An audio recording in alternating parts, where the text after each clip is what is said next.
नमस्कार दोस्तों। अभी तो विंटर का सीज़न आया ही नहीं और दिल्ली का हाल बेहाल हो गया है। दिल्ली में एयर पोल्यूशन इतना बढ़ गया है कि लोगों को सांस लेने में परेशानी हो रही है।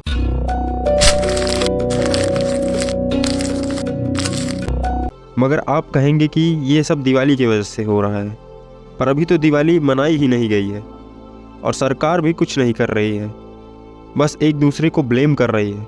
आइए इसे और गहराई से समझते हैं। AQI मतलब एयर क्वालिटी इंडेक्स, जिसमें नंबर जितना बड़ा होगा एयर क्वालिटी उतनी ही खराब होगी। एक्सपर्ट मानते हैं कि 0 से 150 तक अच्छी एयर क्वालिटी होती है और इसके ऊपर एयर ह्यूमन के लिए अनहेल्दी होता है। दिल्ली की एयर क्वालिटी 310 से भी ज़्यादा है और दिवाली को ब्लेम करना गलत है क्योंकि अभी दिवाली आई ही नहीं है। तो क्या कारण है इसका कारण है PM 2.5 मतलब पार्टिकल मैटर, जो हमारे बालों से भी पतले होते हैं। वो इतने छोटे होते हैं कि एक रेत के दाने भी उससे बड़े होते हैं।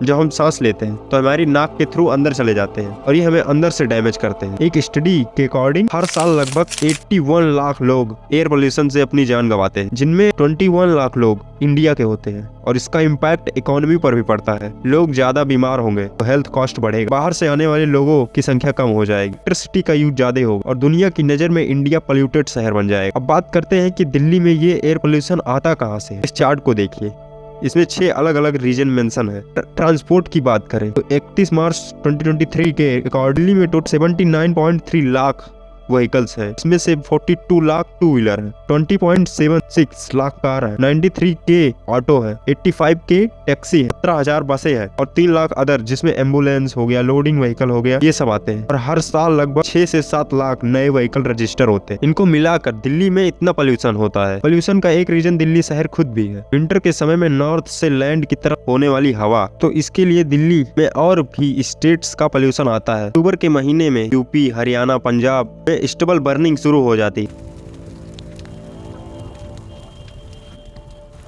आप ये कहेंगे किसान ही एयर पोल्यूशन की वजह है, ऐसा नहीं है। पहले के समय में जब लोग नेचुरल फार्मिंग करते थे, भुखमरी के कारण खाने का प्रोडक्शन बढ़ाने के लिए केमिकल का यूज करने के लिए कहा गया, तब के किसान केमिकल का यूज नहीं करना चाहते थे। तब सरकार अनाउंस करती है MSP मतलब मिनिमम सपोर्ट प्राइस। लेकिन इसका प्रॉब्लम ये है, ये केवल राइस और व्हीट पर मिलती है और दोनों को ज्यादा पानी की जरूरत होती है। इसके लिए सरकार ने एक रूल बनाया जिसमें एक सीजन में राइस ग्रो करता है और दूसरे सीजन में व्हीट, पर इन दोनों के बीच में बहुत कम समय मिलता है, जिसके कारण वो मशीन्स का यूज करते हैं और क्रॉप के नीचे का हिस्सा रह जाता है। टाइम कम होने के कारण किसानों को मजबूरी में इसको जलाना पड़ता है। अगर इसके सोल्यूशन की बात करें तो दिल्ली में एयर पोल्यूशन होता है कहीं ना कहीं ट्रांसपोर्ट के कारण भी होता है। दिल्ली का जो ट्रांसपोर्ट सिस्टम है वो काफी अच्छा है। लोगों को अपनी पर्सनल यूज के लिए जो कार, बाइक का इस्तेमाल करते हैं, वो बसों, ट्रेनों का यूज करना चाहिए। से कम व्हीकल यूज हो और कम से कम पोल्यूशन हो। एक कारण ये भी हो सकता है कि सरकार को सभी क्रॉप्स पर MSP देनी चाहिए, इससे कि लोग